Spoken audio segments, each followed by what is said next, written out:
19. The library looked tranquil enough as I entered it, and the Sibyl, if Sibyl she were, was seated snugly enough in an easy chair at the chimney corner. She had on a red cloak and a black bonnet, or rather a broad-brimmed gypsy hat tied down with a striped handkerchief under her chin. An extinguished candle stood on the table. She was bending over the fire and seemed reading in a little black book, like a prayer book, by the light of the blaze. She muttered the words to herself, as most old women do, while she read. She did not desist immediately on my entrance. It appeared she wished to finish a paragraph. I stood on the rug and warmed my hands, which were rather cold with sitting at a distance from the drawing-room fire. I felt now as composed as ever I did in my life.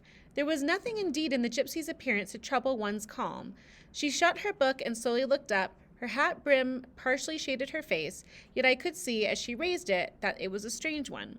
It looked all brown and black. The elf locks bristled out from beneath a white band which passed under her chin and came half over her cheeks, or rather her jaws. Her eyes confronted me at once, with a bold and direct gaze.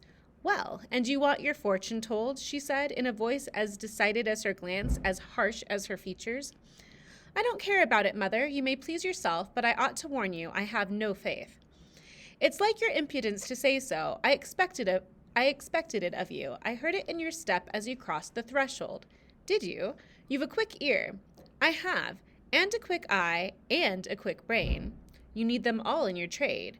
"I do, especially when I've customers like you to deal with." "Why don't you tremble?" "I'm not cold." "Why don't you turn pale?" "I'm not sick." "Why don't you consult my art?" "I'm not silly."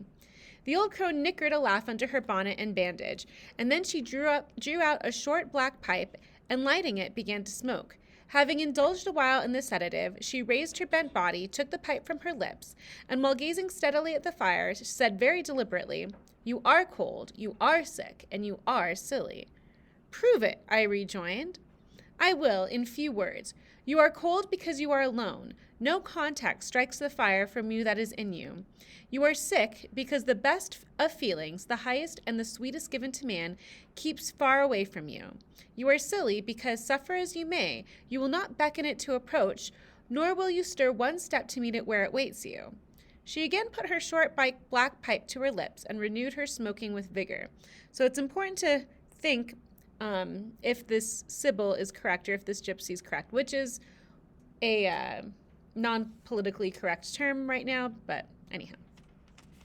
You might say that to almost anyone you knew, who you knew lived as solitary dependent in a great house. I might say it to almost anyone, but would it be true of almost anyone? Yes, in my circumstances.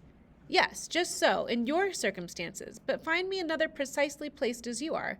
It would be easy to find you thousands. You could scarcely find me one. If you knew it, you're peculiarly situated, very near happiness, yes, within reach of it. The materials are all prepared. There only wants a movement to combine them. Chance laid them somewhat apart. Let them be once approached, and bliss results. I don't understand enigmas. I never could guess a riddle in my life. If you wish to speak more plainly, show me your palm. And I must cross it with silver, I suppose? To be sure. I gave her a shilling. She put it into an old stocking foot, which she took out of her pocket, and having tied it round and returned it, she told me to hold out my hand. I did. She approached her face to the palm and poured over it without touching it. "It is too fine," said she. "I can make nothing of such a hand as that, almost without lines. Besides, what is in a palm? Destiny is not written there." "I believe you," said I. "No," she continued, "it is in the face, on the forehead, about the eyes, in the lines of the mouth. Kneel and lift up your head." "Ah, now you are coming to reality," I said as I obeyed her. "I shall begin to put some faith in you presently." I knelt within half a yard of her. She stirred the fire so that a ripple of light broke from the disturbed coal. The glare, however, as she sat, only threw her face into deeper shadow. Mine it illumined.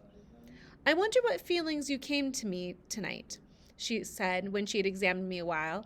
"I wonder what thoughts are busy in your heart during all the hours you sit in yonder room with the fine people flitting before you like shapes in a magic lantern, just as little sympathetic communion passing between you and them as if they were really mere shadows of human forms and not the actual substance.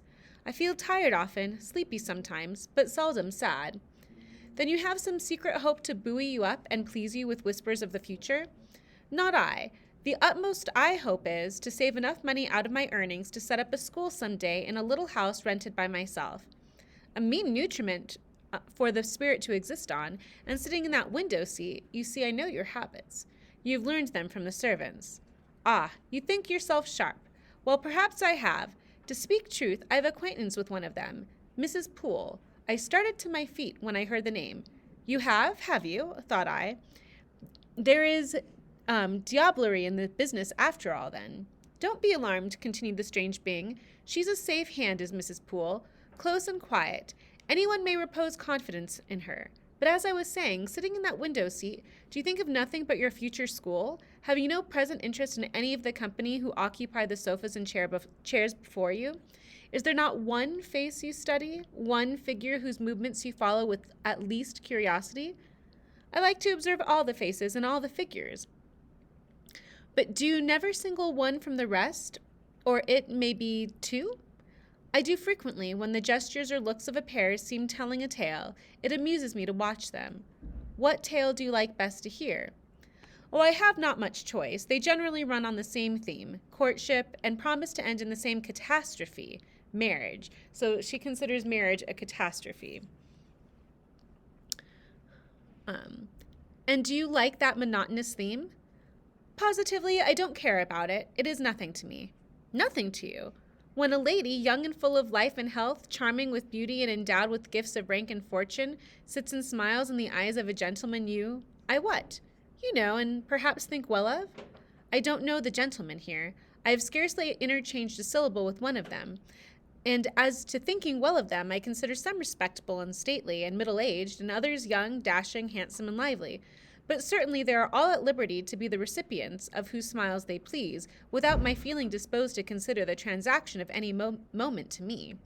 You don't know the gentleman here? You have not exchanged a syllable with one of them? Will you say that of the master of the house? He is not at home. A profound remark, a most ingenious quibble. He went to Millcote this morning and will be back here tonight or tomorrow. Does that circumstance exclude him from the list of your acquaintance? Blot him, as it were, out of existence? No, but I can scarcely see what Mr. Rochester has to do with the theme you had introduced. I was talking of ladies smiling in the eyes of gentlemen, and of late so many smiles have been shed into Mr. Rochester's eyes that they overflow like two cups filled above the brim. Have you never remarked that? Mr. Rochester has a right to enjoy the society of his guests. No question about his right, but have you never observed that, of all the tales told here about matrimony, Mr. Rochester has been favored with the most lively and the most continuous? The eagerness of a listener quickens the tongue of a narrator. I said this rather to myself than to the gypsy, whose strange talk, voice, manner, had by this time wrapped me in a kind of dream. One unexpected sentence came from her lips after another, till I got involved in a web of mystification, and wondered what unseen spirit had been sitting for weeks by my heart, watching its workings and taking record of every pulse. Eagerness of a listener, repeated she. Yes, Mr. Rochester has sat by the hour, his ear inclined to the fascinating lips that took such a delight in their task of communicating. And Mr. Rochester was so willing to receive, and looked so grateful for the pastime given him. Have you noticed this? Grateful? I cannot remember detecting gratitude in his face. Detecting? You have analyzed then, and what did you detect if not gratitude? I said nothing. You have seen love, have you not? And, looking forward, you have seen him married and beheld his bride happy? Not exactly. Your witch's skill is rather at fault sometimes. What the devil have you seen then? Never mind. I came here to inquire, not to confess. Is it known that Mr. Rochester is to be married? Yes, and to the beautiful Miss Ingram. Shortly?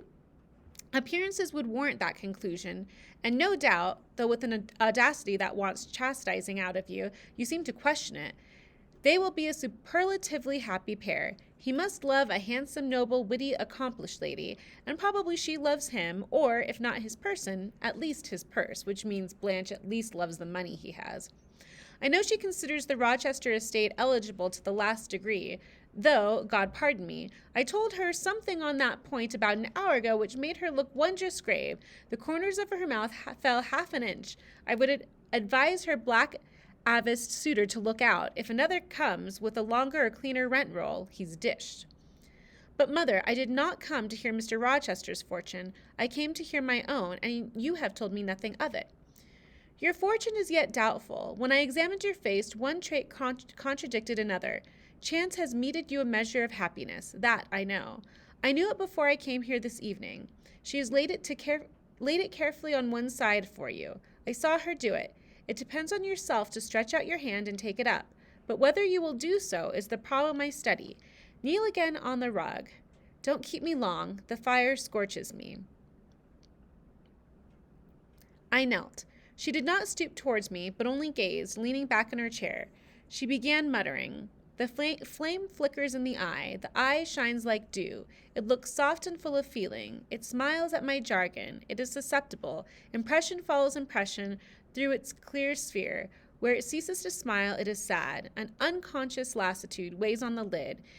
That signifies melancholy resulting from loneliness. It turns from me. It will not suffer further scrutiny.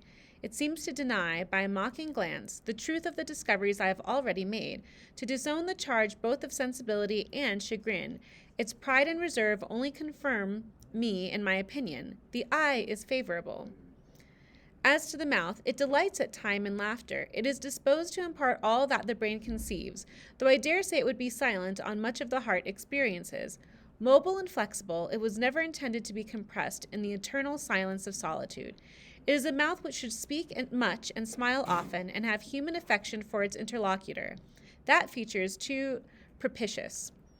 I see no enemy to a fortunate issue but in the brow, and that brow professes to say, I can live alone, if self-respect and circumstances require me to do so. I need not sell my soul to buy bliss. I have an inward treasure born within me, which can keep me alive if all extraneous delight should be withheld or offered only at a price I cannot afford to give. The forehead declares, reason sits firm and holds the reins, and she will not let the feelings burst away and hurry her to wild chasms.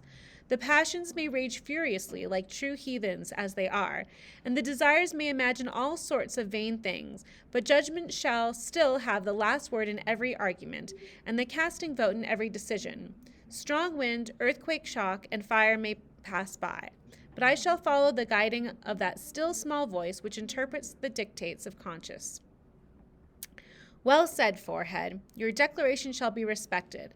I have formed my plans, right plans I deem them, and in them I have attended to the claims of conscience, the counsels of reason. I know how soon youth would fade and bloom perish, if, in the cup of bliss offered, but one dreg of shame, or one flavor of remorse were detected. And I do not want sacrifice, sorrow, disillusion. Such is not my taste. I wish to foster, not to blight, to earn gratitude, not to wring tears of blood. No, nor of brine. My harvest must be in smiles, in endearments, in sweet. That will do. I think I rave in a kind of exquisite delirium. I should wish now to protract this moment ad infinitum, but I dare not. So far I have governed myself thoroughly. I have acted as I inwardly swore I would act, but further might try me beyond my strength. Rise, Miss Eyre, leave me. The play is played out.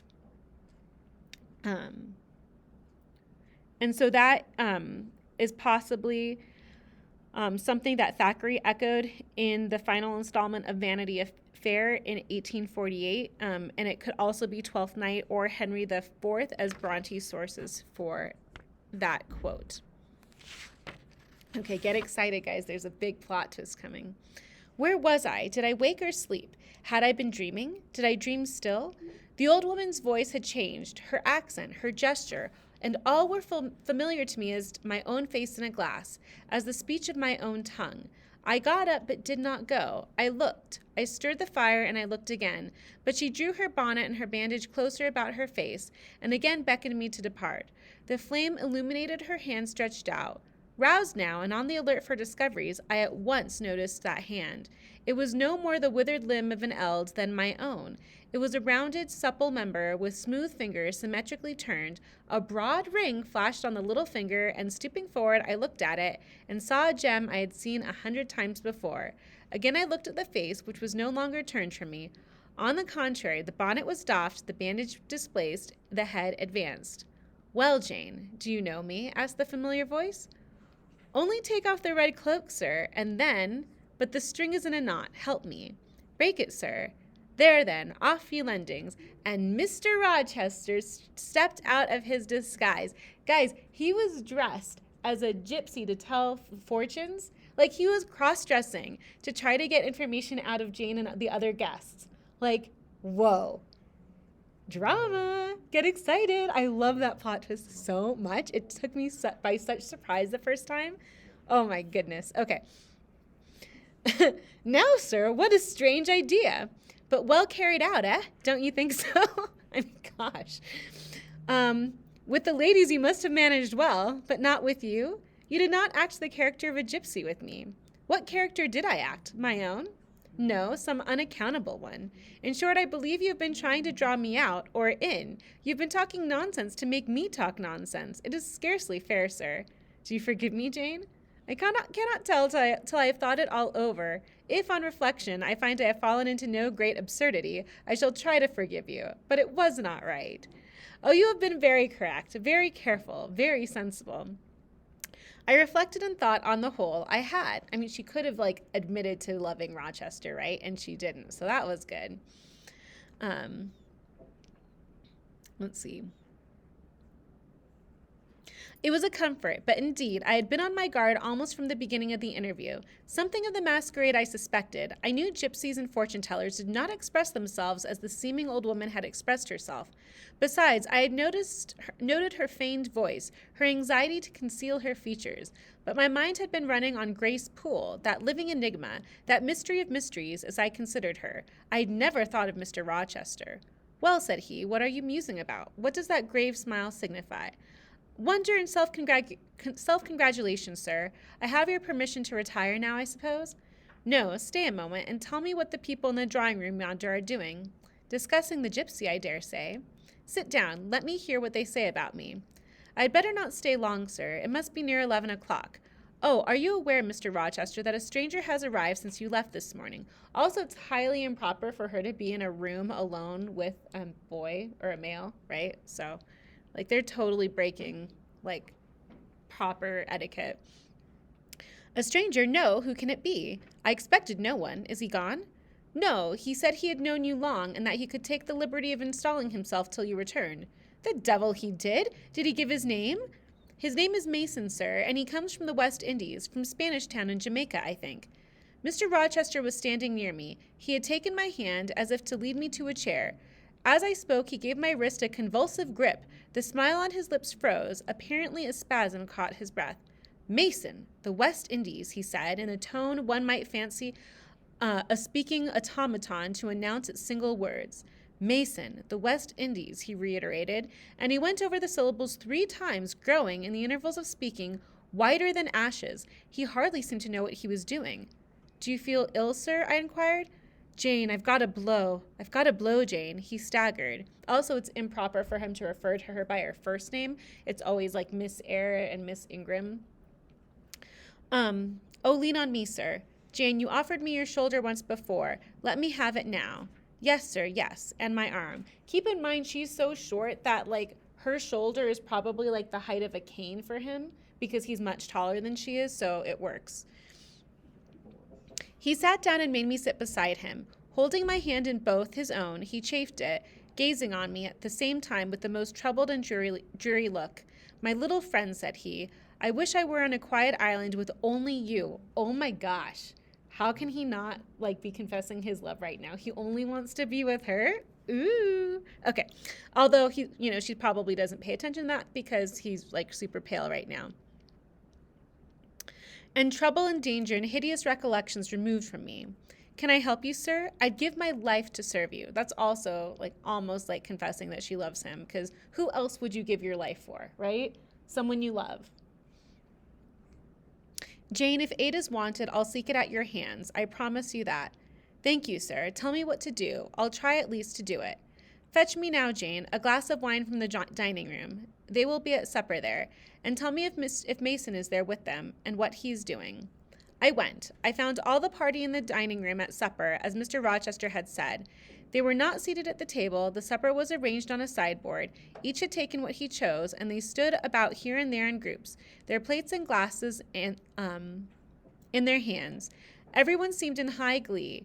Laughter and conversation were general and animated. Mr. Mason stood near the fire talking to Colonel and Mrs. Dent and appeared as merry as any of them.